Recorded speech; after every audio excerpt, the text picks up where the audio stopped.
This is First Step.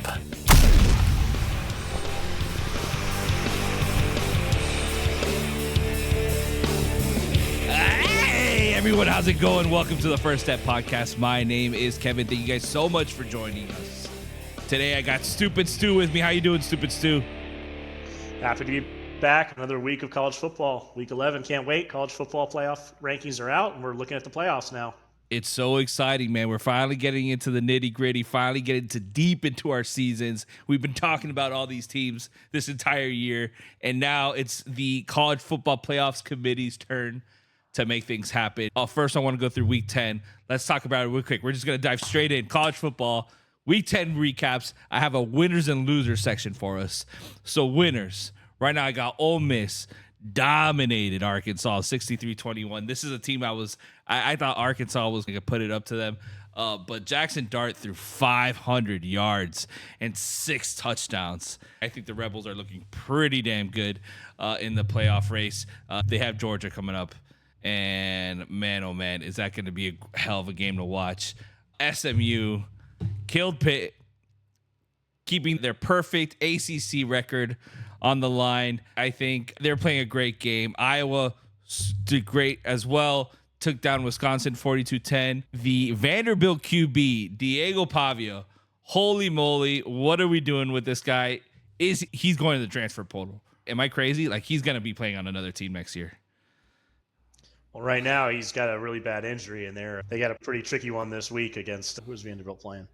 So he's hurt, so I don't know. But yeah, they're going against the Gamecocks this week, who had another big win. Speaking of impressive wins on prime time over there. But yeah, Pavia looks unbelievable. It's unbelievable what Vanderbilt's doing. They're legitimately ranked. They have some big wins, and they're beating SEC teams that have been bullying them for 40 years straight. Yeah, so it's like a little comeback. It's a little comeback for them this year. I love it. Minnesota, talking about a great team that pulled off a great little comeback last week. Minnesota, man, pulled off a fourth quarter comeback to come out and beat Illinois with their fourth straight win, man. I think Minnesota is putting up some good numbers, playing some good football.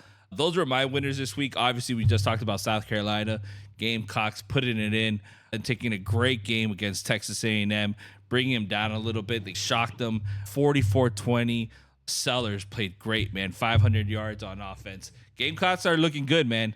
So South Carolina, we were high on them in the beginning of the season. They disappointed us. And now it looks like they're getting things together and finally playing some good football. Stu, how do you feel about them for the rest of the year? Big Cox win, man. No, I'm feeling great with Lenore Sellers really growing up in front of our eyes. I was excited about him when we were doing our preseason podcast, and he just came out there and he could not really complete anything. But now they weren't able to sack him. They got 0 sacks last game, and they had over 10 pressures. The kid has wheels, and then they have Rocket Sanders in the backfield. He's got incredible speed. This team is rallied around Beamer. Just when you thought little Beamer might be in trouble for that job, he's turned this program around. And now these South Carolina fans are all excited. It's incredible. That's a tough place to play. I think they're probably a legitimately top 15 team. And then going into a few recaps, he touched a few. The first recap, Charlie Pigskin, he's not here with us, but he went 4-2 against the spread on the podcast picks. His team totals, and then Stupid Stu went 4-4. I had money on the Noles. I deserve that. There's a quick riser and faller right there. But another recap, 7 ranked teams lost last week, Week 10. It's true. It looked like a weak schedule. A lot of teams had byes, one of the most teams on bye throughout the entire season. And 7 ranked teams go down, 4 of them losing to unranked teams. Nebraska started the year 5-3 last year, and they missed a bowl game. And now this year they started 5-1, and it looks like they might miss a bowl game. I have a future on that, so that stinks. And then Clemson, their first night home loss since 2013. Louisville, man, one of the stories of the week. They just had that game in the bag since the start. And then Navy, fade the troops. The troops went down at a 5-hour weather delay, longest delay in college football history. And Rice gets the outright upset over Navy. Pretty crazy stuff. And then last one, sorry, I just got to say it. Texas Tech takes down Iowa State. Big win there too. Taj Brooks, the running back for Texas Tech, is playing unbelievable. They've been one of these teams that's just up and down, like you read about, and just a big win for that program. Let's not forget, man, Miami took down a great win. There was a point there where I was sweating. that game hard.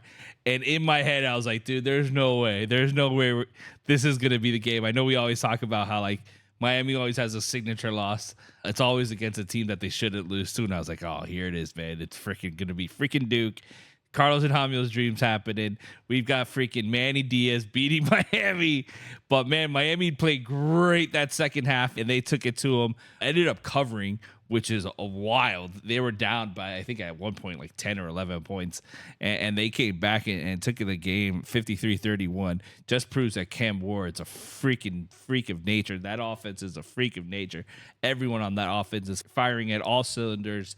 Defense still has some work to do, trying to limit those big plays, those big gains, and then try to stop teams from converting and scoring on those big drives.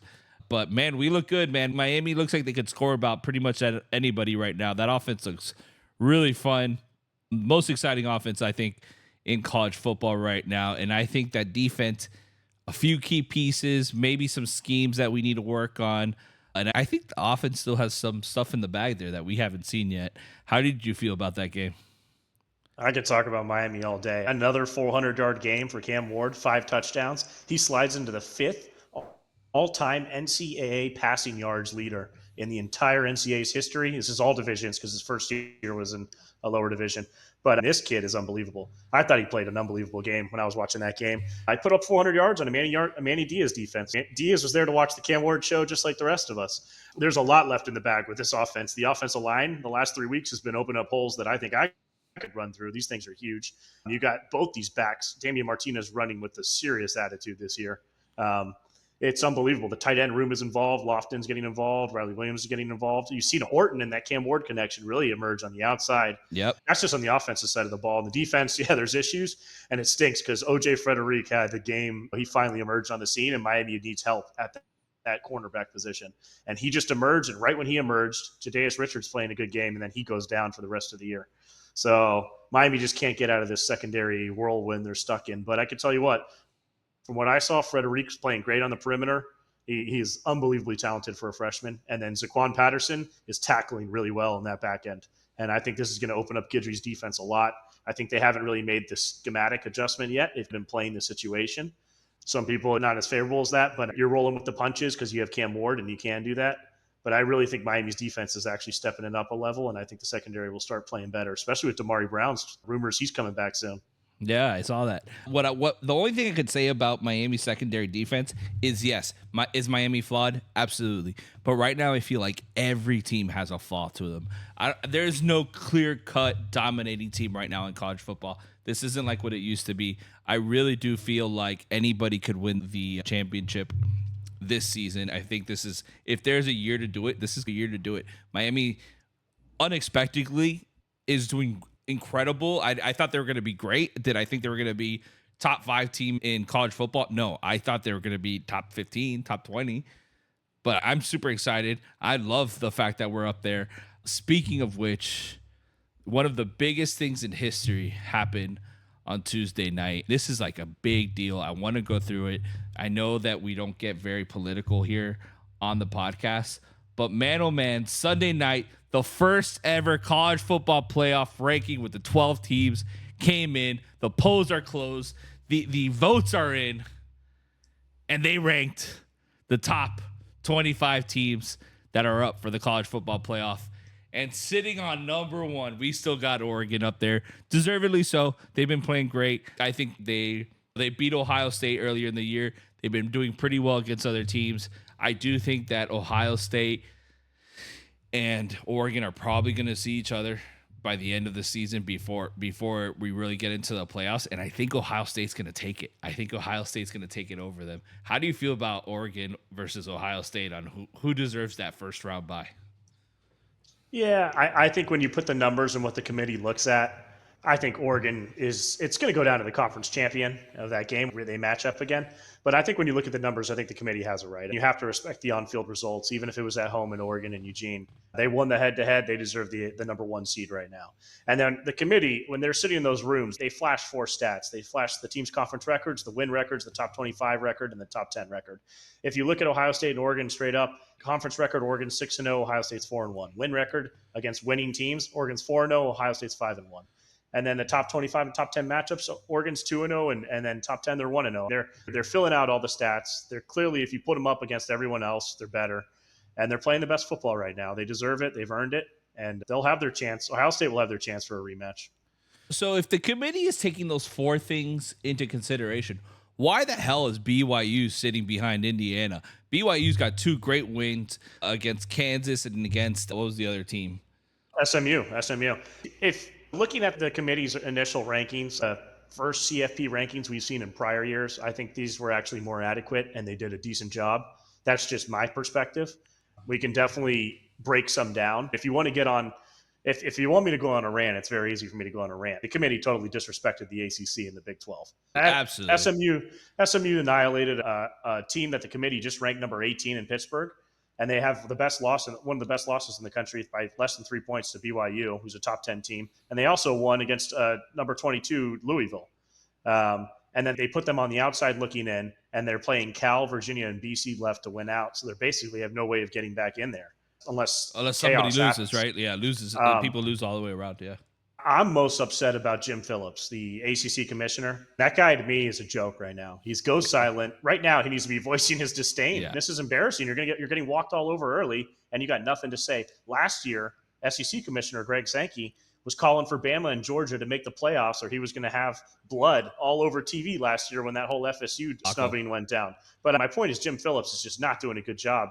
He's got to get with the program. These ACC teams. SMU is getting really shafted right here. BYU as well. And then if you look at the committee too, they could say whatever they want. They could say they're voting based on season results this year, but they're voting on brands and historical data, and they are not supposed to be voting on prior year results. Last year's win-loss record is not supposed to matter at all. Brand names are not supposed to matter. If you look at it, case in point with Indiana, they're ranked 8th. They're 9-0, and they have an average winning margin of 33 points. Last year, Michigan was the same exact thing. They had played nobody. They were 8-0. They had an average winning margin of 34 points. No ranked wins. Indiana has no ranked wins. Michigan was number 3 in the first rankings. Indiana's number 8. They're clearly taking brand name. They're taking program. They're taking all that into account, and that's the bias you're going to see whenever you're a subjective committee. I think the team, you said, Notre Dame sitting at number 10 just drives me nuts. I don't know. This is a team that lost Northern Illinois. What was it? What was the team? Yeah, it was Northern Illinois. The one thing I'll say about that is NIU. If no one got hurt on NIU in the MAC is one of the better G5 conferences. If no one actually could get hurt in a perfect world, NIU is one of the better teams. And I imagine at that time of the year, early in the season, NIU has a power 4 defensive line. They really do. And when you have a power 4 defensive line going up against a team like Notre Dame, who was sporadic offensively to start the year, you could win a game like that. Not giving the Irish a free write-off here. You lost at home to a game you had no business losing. But I think they can get away with it because that Texas A&M win is starting to look better and better as the weeks go on. And they're in trouble, though. They were counting on a big USC win later in the year, and USC seems to be losing to everybody. Just another wrench in this whole equation.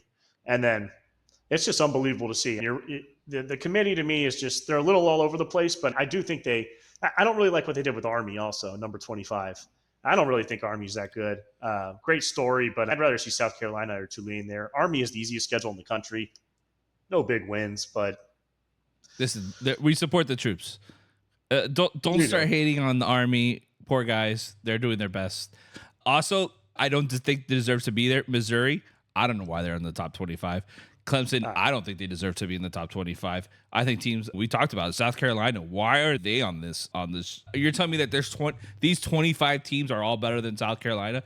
Absolutely not. I understand there's a difference between ratings and rankings, and sure, their resume not look it, but when we're talking about a football team, when we want the best football team, which is what the college football playoff is supposed to be, right? This is what fans wanted. We want the best team to win the college championship, right? Where before it was biased, who's getting ranked, it's only the top 2, top 4 teams. In this case, we have a big old playoff.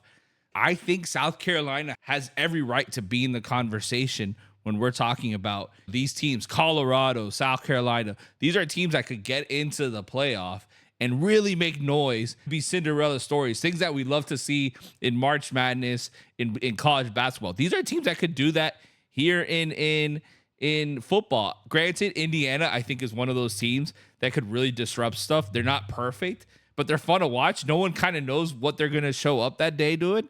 He's dominating right now with four teams in the playoff, and then we have. I feel like one of those is probably going to drop now during this week when Alabama takes on LSU. But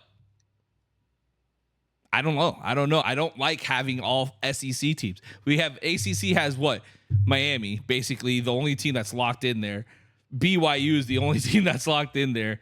And then G5 has Boise State right now, which they're going to have to make a run for it. They're sitting right there at the bottom. I don't know, I'll man. tell you what, South Carolina has hope because Missouri and Clemson are both on their schedule remaining, and the committee is overranking those teams. So if they can find a way to hold on to those rankings, that could maybe catapult the Cox back into this thing. The issue with South Carolina is they lost 2 close games to LSU and Alabama early in this year, and they were winning both those games. They should have won both those games, and they had a young freshman quarterback playing out there who's now turned the corner. This team playing right now, I agree with you. I think this is a top 15 team right now. Nobody wants to play this team right now. And they're only going to keep getting better. So they could maybe play their way back into this thing. It's going to be interesting to see. I think if Alabama, that's an issue, right? They lost to Alabama and LSU. One of those are going to knock each other out right now this week. We'll talk about that game. So one of those are going to knock each other out, take them out of the playoff contention. So then where do you put South Carolina winning out the rest of their season? Granted, Missouri's going to go down, right? Plays Tennessee next week, and they play Ole Miss this week. They could drop another one. This whole thing is going to turn into a mess because these SEC teams are beating up on each other, and quite frankly, all of them have issues. It's the best conference for sure. You take the top 8 or 9 teams Absolutely. In there. It's 8 or 9 really good football teams in there, but all those teams are beatable, and a lot of them there's imbalanced schedules, and just the way the chips fall, you're going to have some of these teams with three losses that are better than the teams with 1 loss, but at the end of the day, I think the on-field results have to matter when this happens. If South Carolina's playing like a top 15 team at the end of the year, I just can't write off the fact that they lost 3 games. If you're really a great team, you can't lose 3 games, and that's what makes college football's regular season so dramatic and important week in and week out. I'm excited, man. I'm excited for how this is going to play out throughout the season. I'm excited for what the committee has already done. I do think they got a few pieces wrong, but I feel like it's a progress compared to what they used to be. I feel like people are getting the word out. I know Dabo Sweeney didn't get his vote in. You heard about that? Yeah. Yeah. But whatever, bro. Screw Dabo Sweeney. I don't like Clemson that much anyways. I think they're losing South Carolina to our boys over there at USC, man. And I think that every week now it's going to just be a fun little thing to see how the committee is thinking, where the pieces of the puzzle are falling. And we're seeing all these big teams and some little teams that you might never have thought of to have a chance to win a college football championship now actually have a chance. And I love that. I love that for the sport. I love that for the players. I think that's great for teams like Colorado, who historically would have never had an opportunity to win this, right? Like they would have never been a top 4 team. Now you have guys, we 2 Heisman candidates are on that team, and we might be able to see them in the playoffs, and I think that's a lot of fun. Hopefully Miami doesn't get to see them, because when Travis Hunter's on the field, God, Jesus, he one of the best on the field at the time. I do think, though, if you want to get into a little Heisman talk, I think our boy Cam Ward put his name in a little bit deeper, getting those votes in. I think he made a name for himself this week once again, coming back from being down and taking a win, right? Took that offense under his wing and said, hey, you're riding with me whether you like it or not. You're catching these balls. I don't care if I throw picks. You get near them. All right, we're going to make this work. And he did it, man. That offense looks good. Cam Ward is my Heisman. I said in the beginning of the season, if the Miami Hurricanes win the ACC, it's because Cam Ward has a Heisman level season, and he is proving that right now. I don't see a better option right now. Do you? No, I think Cam Ward's running away with this thing a little bit. It's going to be hard for Genty to keep up, just like we said with that Boise State schedule, the national media and all that. They're actually getting bumped up in the rank. They got lucky they got bumped so high in the rankings. Yep. So maybe that'll keep him in it. And don't get me wrong, Genty's had 100 yards every single game this year. No one in the country has done that. Yeah, so I think he needs to stay in it. And I think you need Travis Hunter needs to stay in it. The kid, what he's doing is unbelievable. They have a really big spotlight opportunity this week coming off the bye. But I just think Cam Ward is too good. If you're actually watching these games, I had no fit. I wasn't worried at all, even when Duke was moving the ball pretty well, getting the ball out really quick, played that good strategy against Miami. Man, watching Cam Ward play, he missed a couple throws, and he's not making that many mistakes. They say he's making some mistakes. He has 4 picks on the season. 5. He's going to have 40 touchdowns soon. This guy is ridiculous. Dude, the misses that he has and mistakes he has, the guy throws bombs. Like, it's going to happen. When you have a gunslinging quarterback, that's fine. As long as he gets the 4 touchdowns to back up that one pick that he has in the game, I'll take that all day, 20 times a day. It's fine. Josh Allen throws picks like nobody's business, but he's one of the best quarterbacks in the league right now, right? It is what it is. That's what you have when you have a gunslinging quarterback. And Miami's offense, every single game, Miami's 9-0 now. They've played an extra game than a lot of teams at this point. And every single game, Miami has shown up at least for a half. And so far, they've shown to everyone, one half of football is good enough to beat everyone. And they show up for a half, and they could beat you in one half. That's how explosive this team is offensively. It's terrifying. And then when they put a full game together, and it is getting better and better, the offense is really gelling. It's very balanced now. Offensive line is really starting to figure it out. It's deep. Cam Ward, I think he's gonna win the Heisman. I agree with you. I think he is not only the front runner. I think it's almost a lock for me. I really like Cam Ward. Forbidding any big losses or anything like that, I really do think he deserves it, and I'm excited to see it. Talking about Travis Hunter for a little bit, I think it's really exciting to see a man who plays both sides of the ball up for a Heisman. I don't think we've seen that in a very long time. A wide receiver and a cornerback that has I think he's over 1,000 yards for the season already, and it's made some big defensive plays for Colorado. So it's really fun that he's putting that out there. What an athlete. I think any NFL team, I think GMs in the NFL team are watching 3 guys every week, and it's Cam Ward, Gentry, and Travis Hunter. They want those 3 guys. I know there's some guys, offensive line, whatever, all that boring stuff. But those 3 guys are freaks of nature. I think any NFL team would love a quarterback like Cam Ward, would love a running back like Gentry, and Travis Hunter could play whatever the hell you want to put him as, and they'll be happy as hell. I want to talk a little bit about this week.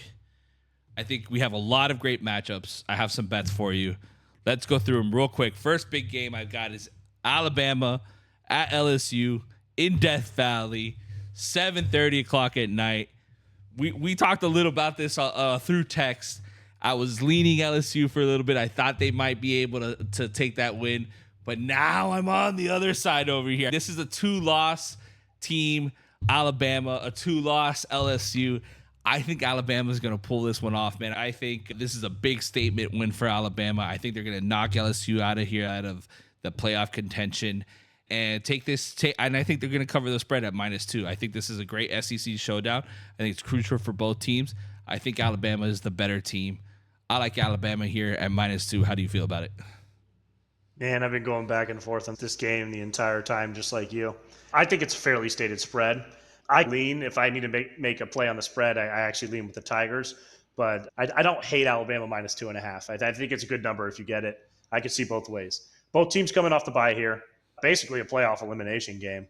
Kalen DeBoer's first time playing against LSU in a rivalry game, going into Death Valley at a night game. You cannot understate that. The last 4 Alabama coaches were unable to win the first year they played LSU, including Nick Saban. That's a nice little wake-up call for Kalen DeBoer. LSU, just to give you a situation here, in the last 8 games at home that they've been dogged, they're 6-1 against the spread, winning 6 of those games outright. This matchup, you can go back and forth. Alabama's offense, the offensive line's let up 9 sacks in the last 3 games. LSU's defensive front's been able to get a lot of pressure. Also, Ryan Williams hasn't really been involved in their last couple games. At the same time, Alabama with Jalen Milroe, this is how you beat a defensive front that's playing well like LSU's. Jalen Milroe is the killer when you have a good defensive line and no secondary. And LSU does not tackle well on the back end. If Jalen Milroe gets into that second level, good luck. And then vice versa, on the opposite side of the field, Alabama's front 7 really just has not been impressive this year. The defensive secondary has been able to get some turnovers. They're getting a lot of turnovers. But if LSU plays a clean game and doesn't turn the ball over and stays balanced, which is what Brian Kelly's been talking about all week, and he loves to stay balanced. He's one of the most balanced play callers in the country. I don't think they turn the ball over as much. I know Musmeyer cost them that A&M second half turning the ball over. If LSU can get that run game going a little bit, Alabama's defense just hasn't been that impressive. I see a lot of scoring in this game. Super shaky, very shaky. I see a lot of scoring in this game. I can't make a pick, flip a coin. I'll go with the Tigers just with the stats and Brian Kelly, but I do think Alabama's probably actually the better team. I respect it. I respect your decision not to bet on this game. This is a hard game to cap. I'm saying it more, to be fair, I see this line at -3 now. So this is a tough little game to cap. I do think this is basically a money line bet. Pick whoever you think is going to win it. I really do like Alabama here. Next big game I got here, Georgia going to Ole Miss. Personally, I think the hottie toddy's coming out. Ole Miss at plus 2.5. Man, ever since you told me the story about Carson Beck at the Publix, skinny, looking like No tardy sponsors. pigskin, eating weird things at Publix, I don't like it. Give me Ole Miss at plus 2.5.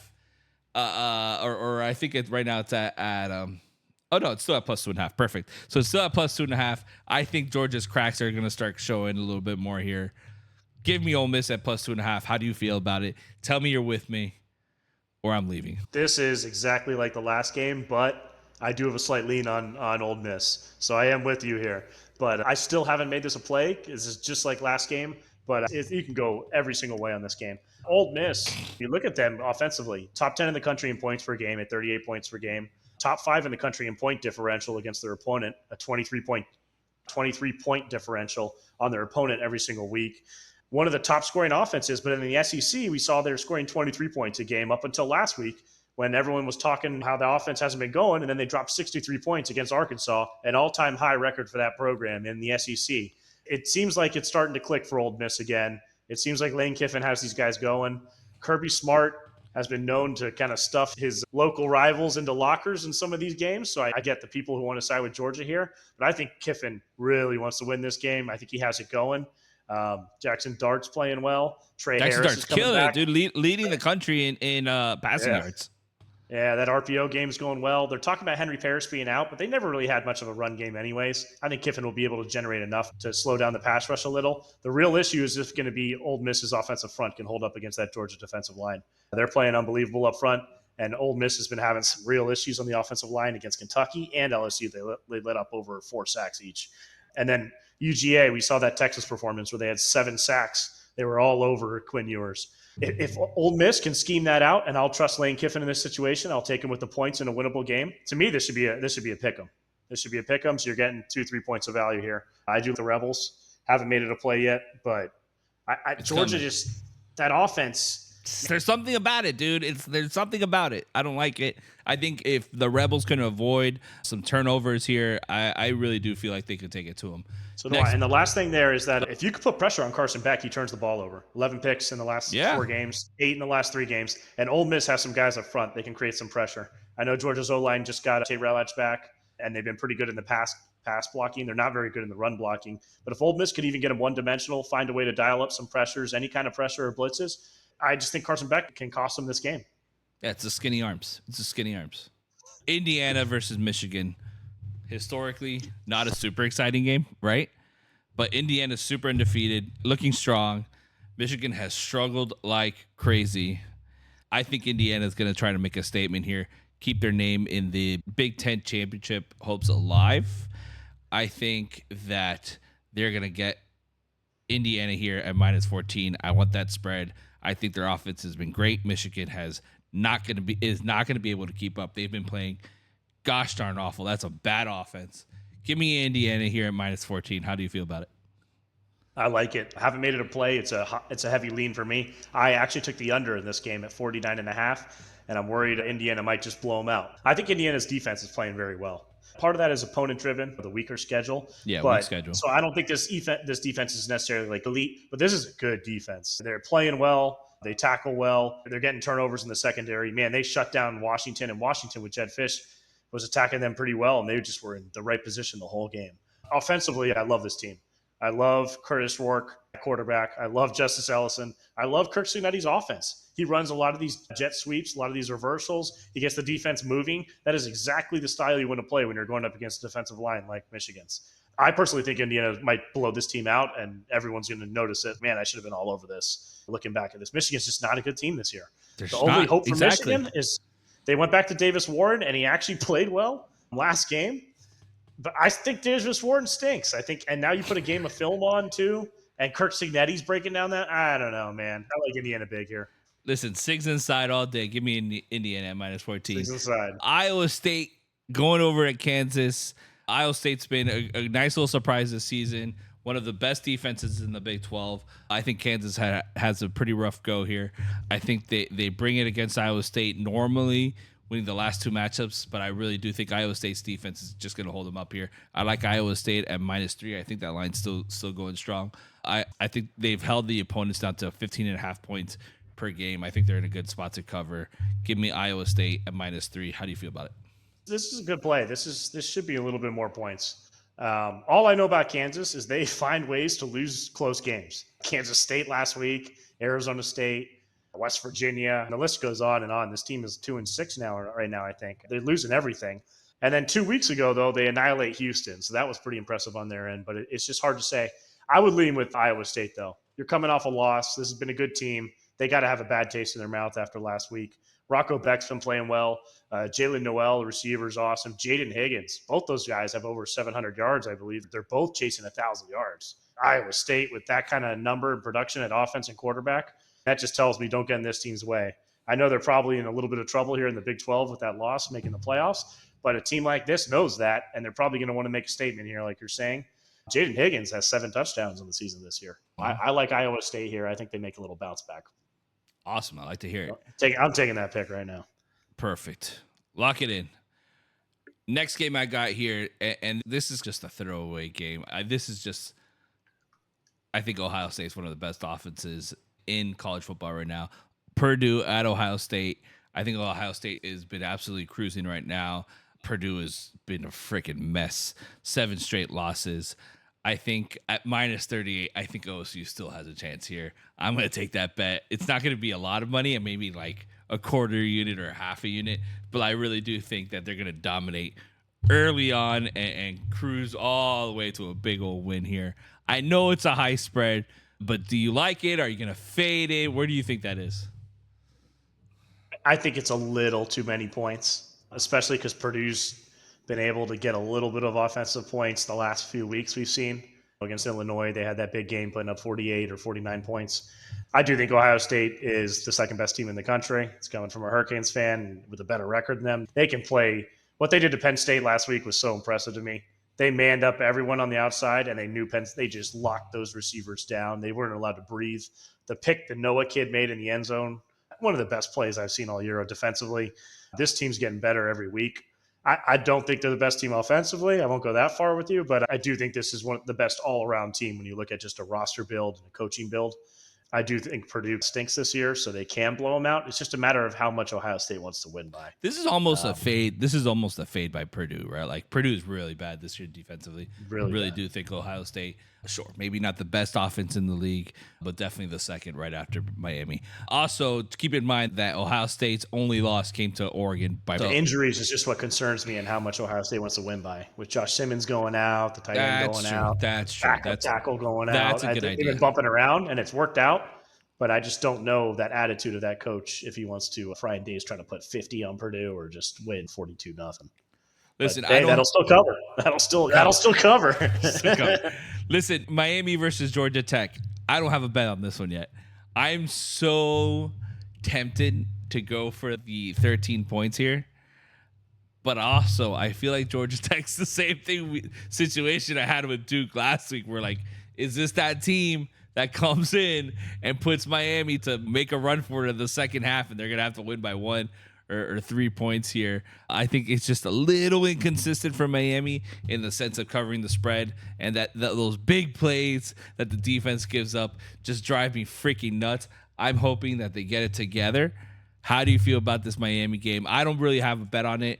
If I have anything, I'm leading to the Georgia Tech at +13.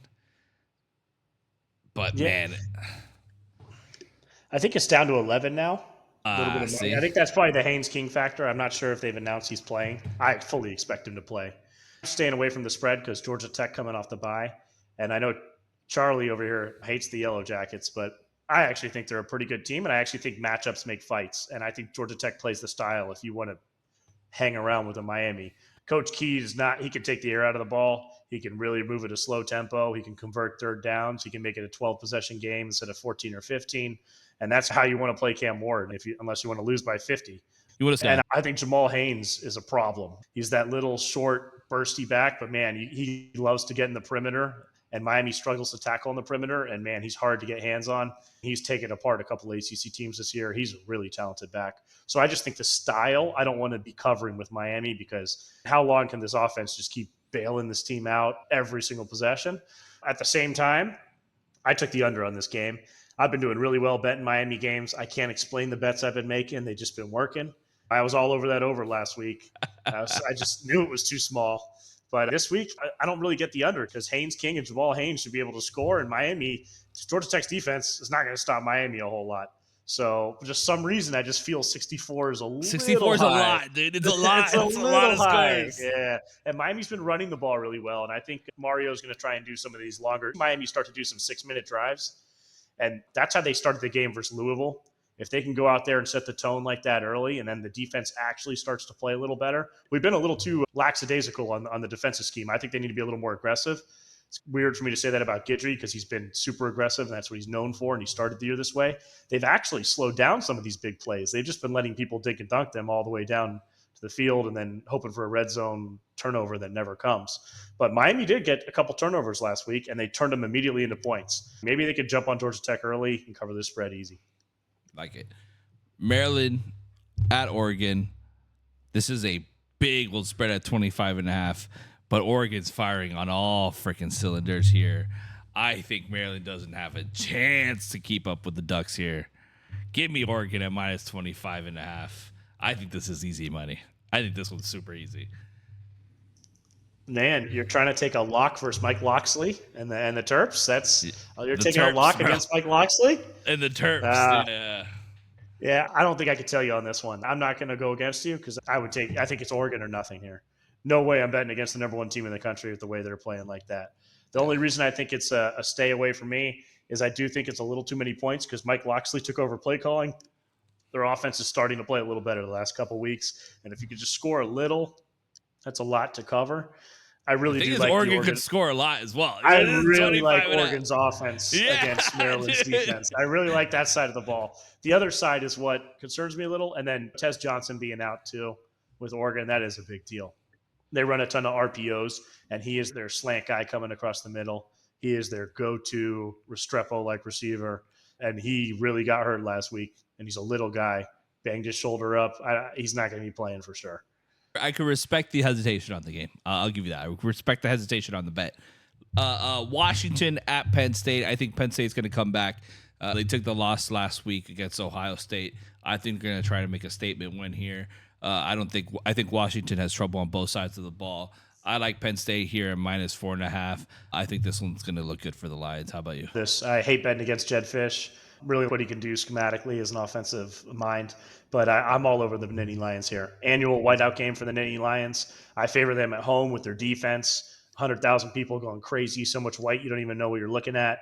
And I don't think Will Rogers and Jonah Coleman, the impressive Arizona transfer running back, will have a ton of opportunities to hit big plays against Penn State. Abdul Carter, we saw he was he was a problem for Ohio State. And then Washington, they just had so much difficulties in the red zone, finishing drives. They're top 30 in the country in yards per play, averaging 6 yards a play. That's phenomenal. But their points per echo rate is 2.85 points. That's 117th in the country. And your echo rate is basically how often you get within the 40s, basically into scoring position. So Washington's been able to get that ball into scoring position. They're averaging 2 points when they do. That's not going to beat Penn State. I think their offensive line's in for a big time matchup here against the Nittany Lions. You can't hear the play calls when they have 100,000 people for that whiteout game. That's tough for Washington. They're good. This offense is not built for this kind of game. Listen, when those whiteout games, everyone's wearing white. The people are white. Their clothes is white. It's gonna be tough for the Washington team Huskies to take that one. Mississippi State at Tennessee. This is gonna be. Listen. Tennessee, I understand Tennessee's been lining it up at home. I think Mississippi State has been inconsistent, but Tennessee just drives me nuts. I know they're your team. I know you're the team. I get that you think that they're going to control this game from start to finish. I understand that. I don't think they're going to lose this game. Mississippi State, despite the UMass game, they could show they could be competitive with a blowout win. In SEC games against top teams like Georgia and Texas, they covered by 23 and 15 points. I think 24 is a lot of points. I don't think Tennessee could do that great with double digits. Give me Mississippi State at plus 24. I know Tennessee's your team, and you're going to be biased. But I know you're on my side. I know you're on my side. Take them. Mississippi State plus 24. Yeah, I'd lean that way. Just that's too many points, I think, for Tennessee's offense to really cover. It's all going to be if the diaper dandy, if the quarterback from Mississippi State turns the ball over. You start turning the ball over against Tennessee, and they can get those points on you. If you make them go the whole field, that's too many points for Mississippi State, especially the way their offense has been scoring. 45 last week to Massachusetts, who's no good, but they had 25 and 24 to Arkansas and Texas A&M. That's not bad, and then 31 to Georgia the week before that. So this offense has found itself a little bit. I don't think it's going to be enough to go into Tennessee at night and beat the Vols. That place is really hard to play. No, yeah, I don't think they're going to win. That defense is spectacular. James Pierce Jr. can ruin your night, and Jamad McCoy on the back end is terrifying. They have some really good players in that Tennessee defense. But 24 points, lots to cover. 24 points, lots to cover. Yeah, there's a lot to cover here. The over-under is 55.5. So we're looking at, Mississippi State hung around with Florida, Georgia, and Texas all through 3 quarters. Not even just halftime. They're not playing awful. They're not great. Yeah, this is not an awful team.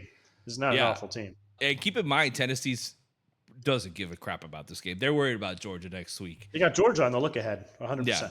Yeah. They're worried about next week, and that's probably what they've been going through this entire week. They could care less about this game. I like Mississippi State here to cover. Big next game I have, and this is just a straight fade. Florida State at Notre Dame. Straight fade against Florida State. Notre Dame at 25.5. I'm taking it. Anytime I bet against the Noles, I make money. How do you feel about this? I know you're with me. Tell me. I've watched these teams both play a lot this year, and I could probably break this game down really well, but I just refuse to look at it. I'm so mad. I bet on Florida State last week. You're so dumb. I can't even look at that program right now. It's really bad. I can't believe it's gotten this bad. Actually, some of the other people I follow, it's the most downgraded team they've ever seen in the history of college football. Oh, hands down. Where you start and where you finish. They're doing the opposite of what Vanderbilt's doing this year. Notre Dame looks like they're playing pretty well right now. Riley Leonard's deep ball starting to come. Bo Collins, Chris Mitchell, Jordan Faison, some of these guys that are starting to merge on the perimeter. Price and Love are unbelievable running backs. I don't think Florida State has a chance in hell here. Price and Love sounds like a 1980s buddy cop movie, and I'm just going to go ahead and say that they should make that. I would watch it. Price and Love at Notre Dame, the Fighting Irish. Make it happen. It's the pair of backs. Love, he's unbelievable. They're running the ball really well, but really Riley Leonard's taking his game to another level. Absolutely. He's really playing well. He's finally stepped in. We talked some crap about him earlier this season, but he's finally found his game. Mike Denbrock, the offensive coordinator, best hire last year, guy from LSU. Now he's been there 8-9 weeks. They have it going 8 weeks. It's just I wouldn't get in front of this team right now. And Notre Dame really needs to have impressive wins since they have no conference bowl game or anything. They got to solidify their overrated position in the playoffs. They got to beat FSU by 1,000. Yeah, absolutely. I think that they're tops of the number 12 team in the country, and it's crazy. You were talking about the scenario if they're going to get in. Here we are. I think they're getting in. I think they're going to win out and get in.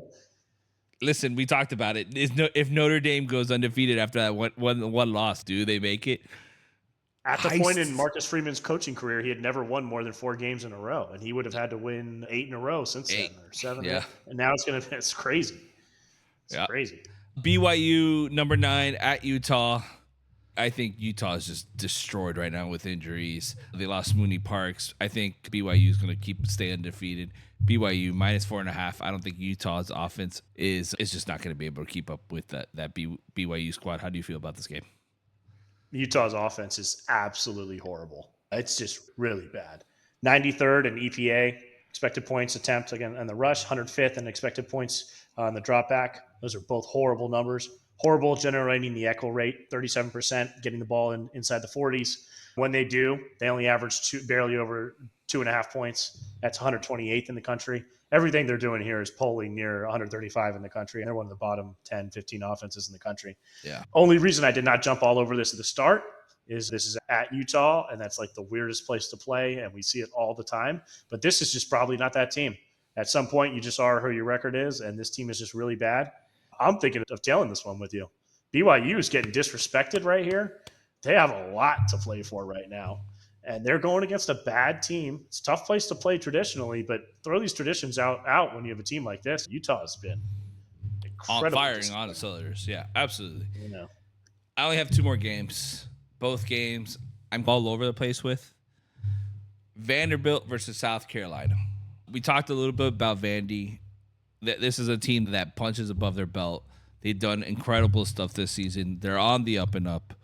South Carolina, also a team that's punching above their belt, doing better than we thought, playing really good football, really stepping to their own, especially in the second half of the season. Do I go Vanderbilt at plus 7.5? Do I think they're going to take down South Carolina and the Gamecocks? Or is it that Big Cox win, bro? Like, how does this work? Where do I go here? I understand Big Cox win in life. I personally have a little cock, so I've never won in life. But in this situation, I don't know where to cap this one. How do you feel about it? I'm leaning Vanderbilt at plus 7.5. I feel like those are good numbers, and that's a good little spread. But man, where do I go? Where do I go, Stu? Tell me, guide me. Cox guy, you got to ride the big Cox while they're going, man. And this is what this South Carolina team is doing. They're playing incredible. I'm actually really happy, really excited that you brought this matchup up because this is one of the most exciting games of the week. South Carolina has won 15 straight against Vanderbilt. Vanderbilt's can't wait to beat up another team that's been beating them to the dirt for forever. These teams have played every single year since 1992. This is the first time ever that Vanderbilt's walking into this matchup ranked. Vanderbilt coming off of just beating the whole state of Alabama, Literally, Auburn and Alabama. Yeah. And Pavia is just this kind of guy that you just want to bet money on. You're giving him 7 and a hook. My issue right now is there's only one reason that I went with the Cox. It's because Pavia is hurt. He got shaken up last week against Auburn, and they only had 230 yards of total offense. That slow tempo play against a South Carolina team that just looked like the opposite from what I saw last week. It was just energy all over the field. It was just, even when Texas A&M punched back and it looked like South Carolina could get away from them, Lenora Sellers and Rocket Sanders, I want nothing to do with betting against these guys right now. I think South Carolina is this team. They're one of the most experienced teams in the country. They have 35 players that are 4th or 5th year seniors. I think they're way too much up front for the Commodores. I think Vanderbilt's offensive line's been struggling a little bit. Not a good recipe when you're playing against the Gamecocks. And then South Carolina's offense, just the speed, it's just so much improved with Lenora Sellers. He's still not a very accurate passer, but I can live with that as long as he doesn't turn the ball over. So I'm a Cox fan. I'm riding the Cox, and we're riding them all the way to the bank.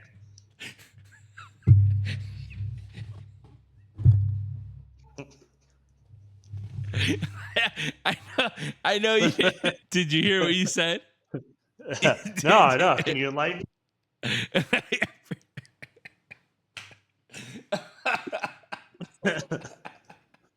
Oh, buddy. I love that you're riding the Cox, man. I love how you're riding the Cox. Big cock energy this week. Oh, God. All right. All right. The last game I have, Oklahoma versus Missouri. Oh, man, I like the over here. I think I got the line here at 41. I think this is going to be a high-scoring game. Fade on both defenses here.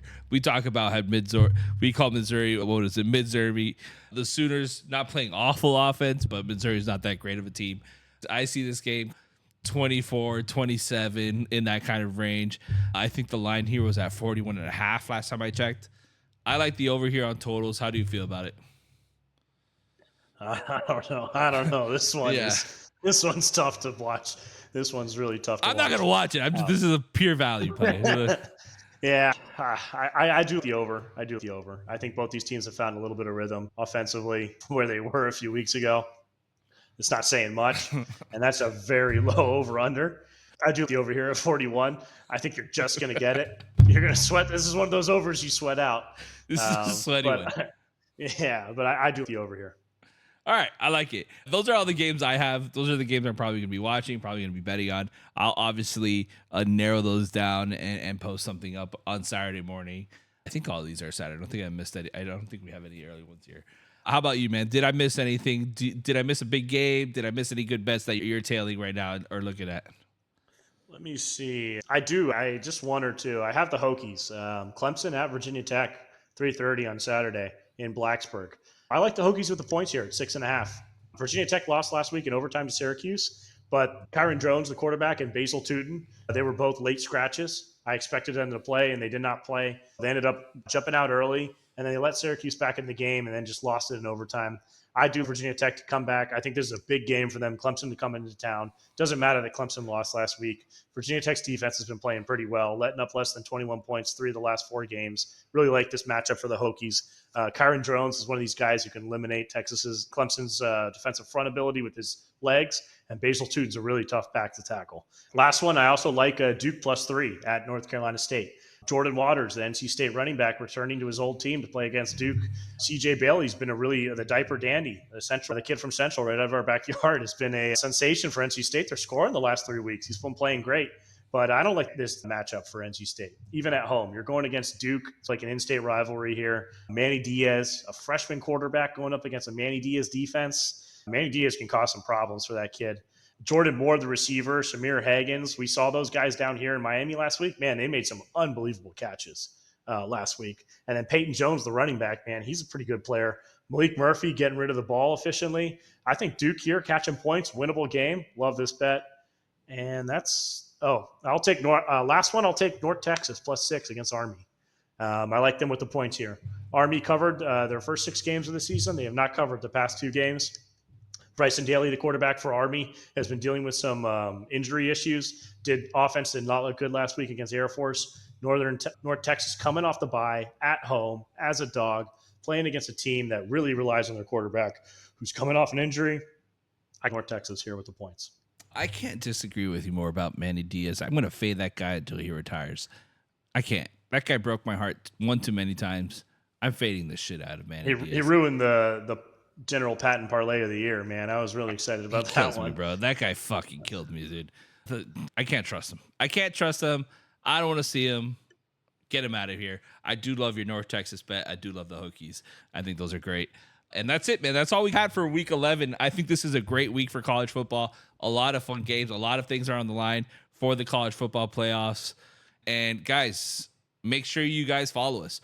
firststeppodcast.com. We got a blog going. We talk about the playoff. We're talking about NFL grades and best picks and college picks and all that stuff. Make sure you guys follow us on Instagram.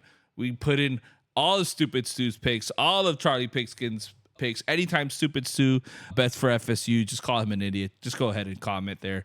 You're a moron. You don't deserve to be on a podcast, and everyone would understand that. But we all put our picks there. College football, NHL, NFL, that's all there. Make sure you check out our fun merch. Both of us are rocking some merch today. I'm rocking this is the golf one. I don't want to turn around and turn it, but it's a really cool Florida golf shirt with T's in the back. Stupid Stu's rocking our dollar bets on it.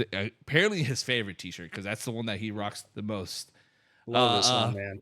Great shirt. Great color. Very cozy, right? Aren't they like nice and light? We're down here in Miami, so we need nice, light t-shirts. I hate those thick ones that like suffocate your body. I'm fat, so I sweat a lot. And I don't like those thick, heavy shirts. But thank you guys so much. Stupid Stu, you're an absolute jewel.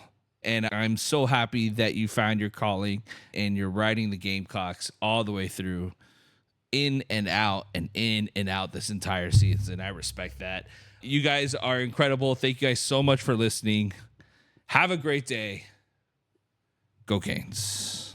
Go Canes. You've been listening to First Step. We told you we don't take this too seriously, didn't we? I'd say we've proven that. Yes, we love sports, and we love sports betting. But we like the funner side, not the stuffy side. We hope you had a blast like we did. If so, make sure to like, rate, and review. We'll be back soon. But in the meantime, find us on Instagram and TikTok at First Step Bets. See you next time on First Step.